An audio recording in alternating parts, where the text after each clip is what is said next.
I still remember how her hand trembled when she rang my doorbell. It was 2 in the morning. I wasn't asleep. Some kind of sixth sense. Or maybe just the anxiety I'd been carrying for weeks. Zlata was spending the weekend with my mom. So it was just me. And silence. And then, there she was. Barefoot. Eyes swollen. Wearing a hoodie with stains I didn't want to understand. And her lips were shaking so hard. She couldn't form full words. I didn't ask anything. I just opened my arms and held her. Vera, my friend, my almost sister, the one I used to cram for philosophy exams with in college, the one who used to laugh so hard she'd cry. Now she was standing on my doorstep, broken. He would've. She couldn't finish. I whispered, "You're safe now, come in." I brought her into the kitchen, poured her tea, watched her grip the cup like it was the only solid thing in the world. A bruise on her wrist, a cut on her cheek. But what shook me more was the look in her eyes. Not panic, but something deeper, like she'd forgotten what safety feels like. "Did he hit you?" I asked softly. She nodded. First time. She shook her head, and I exhaled. A long, painful exhale. "You're staying here for as long as you need. You hear me?" Tears ran down her face. She didn't even wipe them away. I didn't know where else to go. I didn't want to burden anyone. "You're not a burden," I said. "You're alive, and that's all that matters."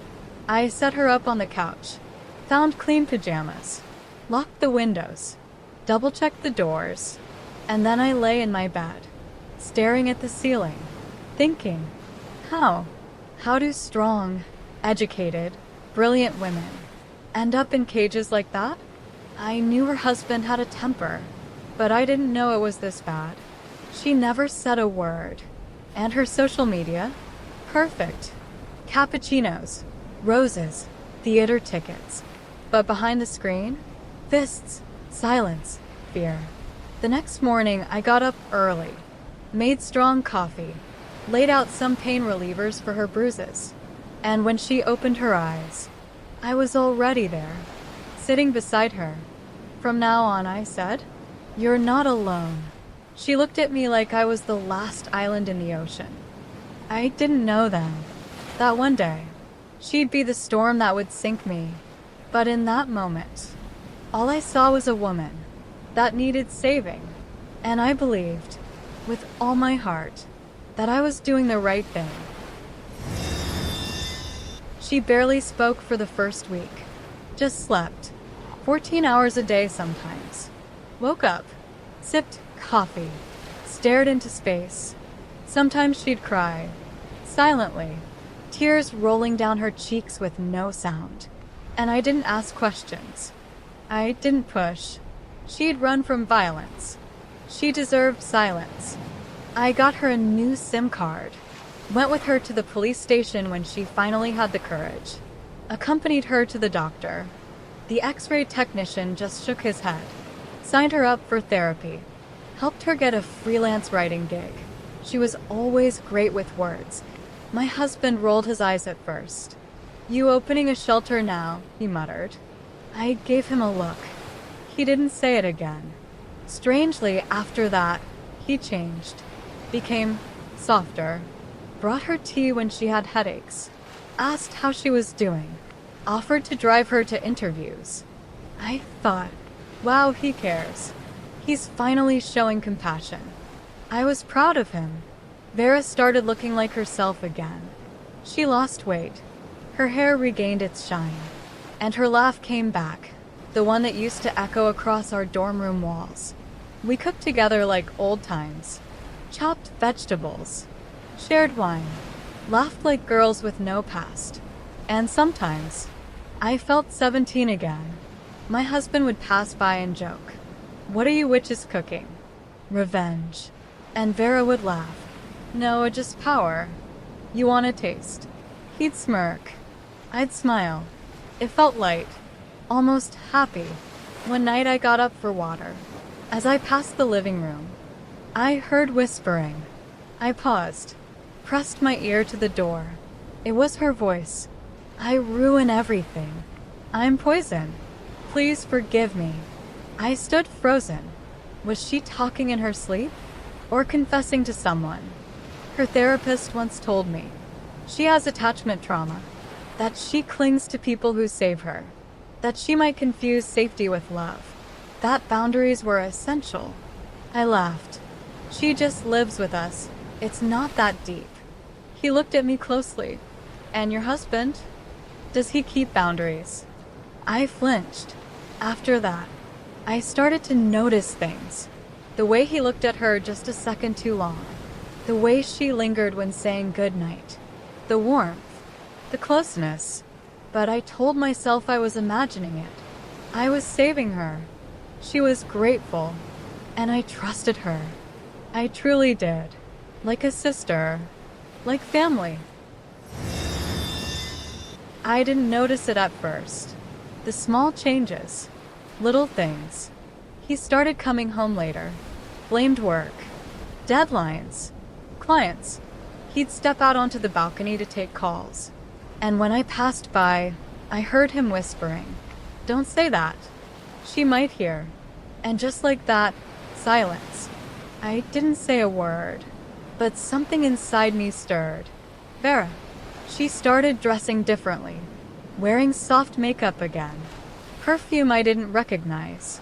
She left the house more often, said she had interviews, meetings, errands, but she'd return with flowers, always with a quiet, dreamy smile. "Who gave you those?" I asked once. "A new client," she said. "They're nice at the agency." And I believed her, like a fool. My husband grew colder with me, warmer with her, subtle, but real. He stopped touching me in that familiar way, stopped asking if I was okay. At night, he rolled to the edge of the bed, and I lay awake, staring at the ceiling, trying to piece together a puzzle I didn't want to solve. Then one day, I found his old phone in the drawer, not locked, not wiped clean, just forgotten. I didn't mean to snoop. I just tapped the messenger icon and saw it. "I can't keep this up." She's starting to suspect. And the reply, "Don't leave me. I'm ready. Let's go together." I froze. The typing style, the punctuation, the phrasing. It was her, Vera. I couldn't breathe. My heart wasn't racing. It was still, like everything in me had stopped at once. He came home that night, smiled like everything was fine. "Sorry I'm late. Traffic was hell." I nodded. "I believe you." And she came out of the shower in my robe, hair damp, no bra, and said, "Oh hey, you're back." She looked at him, and he looked at her, and that was it. I saw it. The betrayal wasn't loud. It wasn't dramatic. It was quiet, cozy, almost intimate. And the worst part? I let her in, fed her, healed her, and she took everything. They say suspicion is worse than truth. But no, confirmation is worse. Because once you see it, you can't unsee it. I told them I was leaving for the weekend, going to visit my mom. They both nodded, too quickly. He said, "Are you sure? Maybe stay home and rest." And I smiled. "Don't worry, you'll manage without me." I packed a small bag, walked out the door, got in the car, drove around the block, and came back, quietly, in a taxi. I still had a key. The apartment was silent, but it wasn't peaceful. It was loaded, heavy. I walked slowly down the hallway. Kitchen empty, but 2 mugs sat on the table. Half-drunk coffee in both. And then I heard it. Laughter. From the living room. I didn't go in. I just stood there, pressed against the wall. His voice soft, joking. She has no idea. And hers. I think she senses something. She always does. And I realized they weren't just hiding, they were comfortable. Together. In my house. In my life. Later that night, he left for a business trip. Forgot his laptop. I opened it. Not to snoop, but because something in me needed to know. His browser was still logged in. Hotel reservations. Double occupancy. Weekend getaways. Restaurants we once went to as a couple. But this time, his name. And hers. And then I saw the folder. Photos. Them in bed. Them smiling at the beach. Her wearing the necklace I gave him. On their anniversary. I copied everything to a flash drive. Closed the laptop. Turned around. And she was there. She didn't cry. She didn't deny. She just asked softly, "You found it, didn't you?" I nodded. "I saved you," I whispered. She looked away. "I loved you," she said. "You were my light, but he became my shadow." "You could have left," I said. "I didn't want to be alone." "So you destroyed me instead?" She didn't answer. And for the first time, I didn't feel rage, or even heartbreak. I felt disgust, with them, and with myself, for not seeing it sooner, for opening the door, and handing them both the keys. I thought I'd scream, throw something, break plates, burn the house down. But when the truth finally stands in front of you, you don't explode.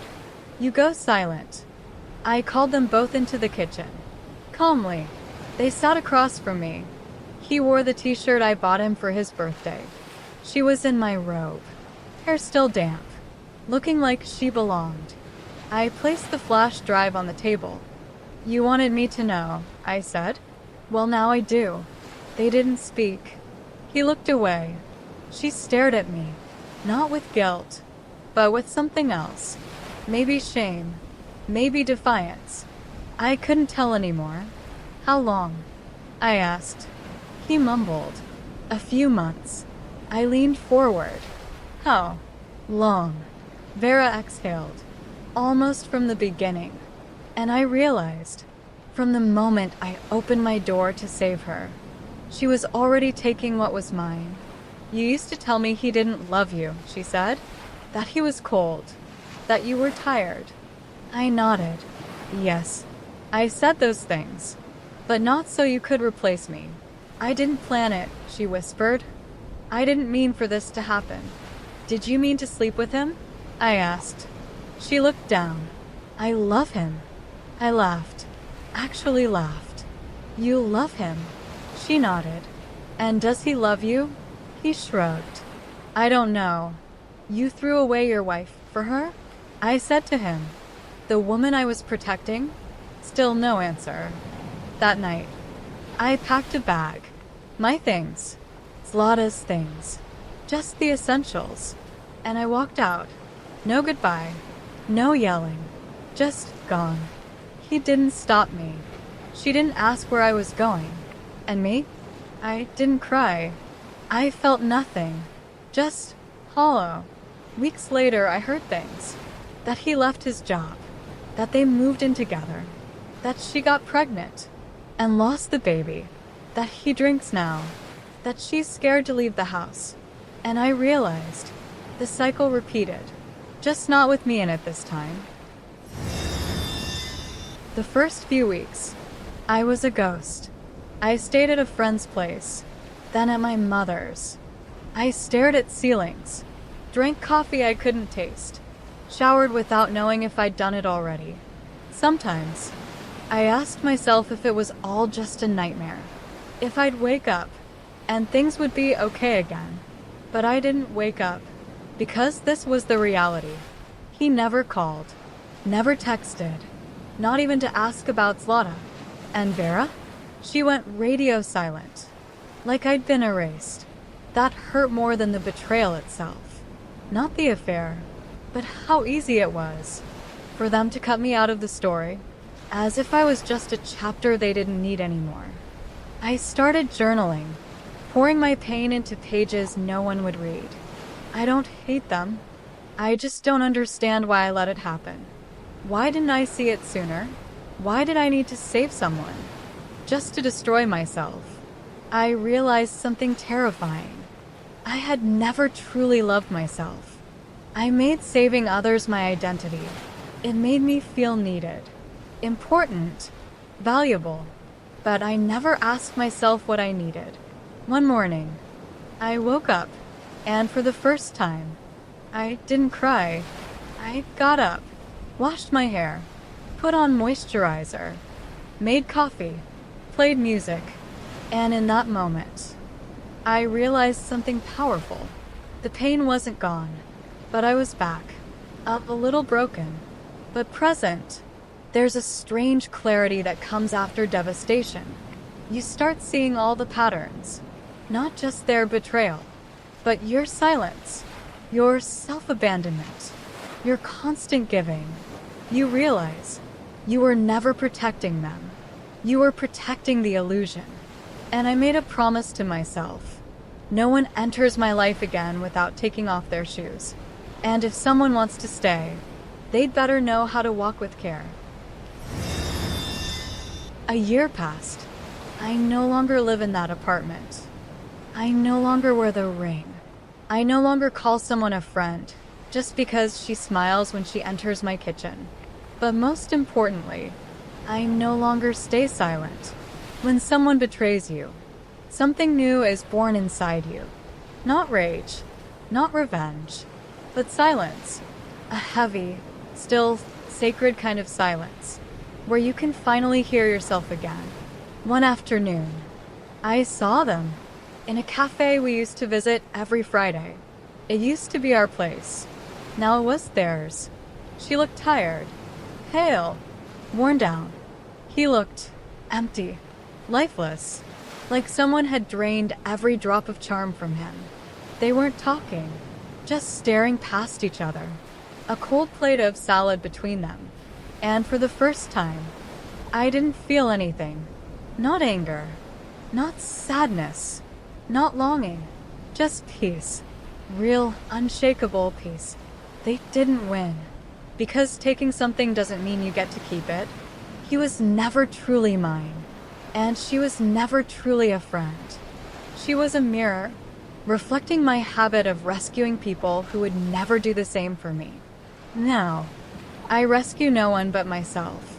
Zlata asked me once, "Mom, would you save that lady again?"